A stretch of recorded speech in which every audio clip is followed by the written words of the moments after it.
भाई साहब, ये जो कांग्रेसी युवराज है, जनता ने इनको एक सही नाम दिया है पप्पू, क्योंकि इन्हें कोई राजनीतिक ज्ञान नहीं होता है। कल एक रैली में एक और ये अनर्गल प्रलाप कर गए। इन्होंने बोला कि भाजपा को अगर सबसे बड़ी हार मिलेगी तो वो यूपी में मिलेगी। मैं आपको यथास्थिति बता दूं कि इस समय की स्थिति यह है कि यूपी में विधानसभा की 405 सीटें होती है, उसमें से कांग्रेस की उनके पास सिर्फ इस समय कितनी सीटें हैं? केवल 2।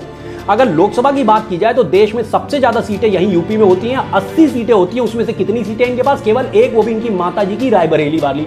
अच्छा, स्थिति यह है कि इस बार इनकी माताजी को भी डर लग गया कि पिछली बार बेटा हारा था, अब की वो हार जाएंगी, इसलिए वो अपनी रायबरेली की सीट छोड़ के तो राज्यसभा के माध्यम से संसद में घुस गई। क्यों लग रहा था उनको ऐसा? क्योंकि उनके वोट का अंतर लगातार घट रहा था। अच्छा, इनकी बात की जाए तो ये भाई साहब पिछली बार डर के मारे कि उनको ये लग रहा था कि वो अमेठी से हार जाएंगे, इसलिए वो वायनाड भाग गए। अच्छा, वायनाड से इस बार उनको डर लग रहा है कि ये वायनाड से हार जाएंगे, तो इसलिए वो इस बार भाग के यूपी आए, लेकिन ये वहां अमेठी नहीं गए क्योंकि ये स्मृति ईरानी का सामना नहीं कर सकते थे, और इसलिए वो कहा हो गया, वो भाग के वापस कहां पे आए? रायबरेली। कि चलो पिछली बार वोट का अंतर घट रहा था लेकिन हो सकता है कि जीत जाए, इसलिए वो रायबरेली भाग के गए।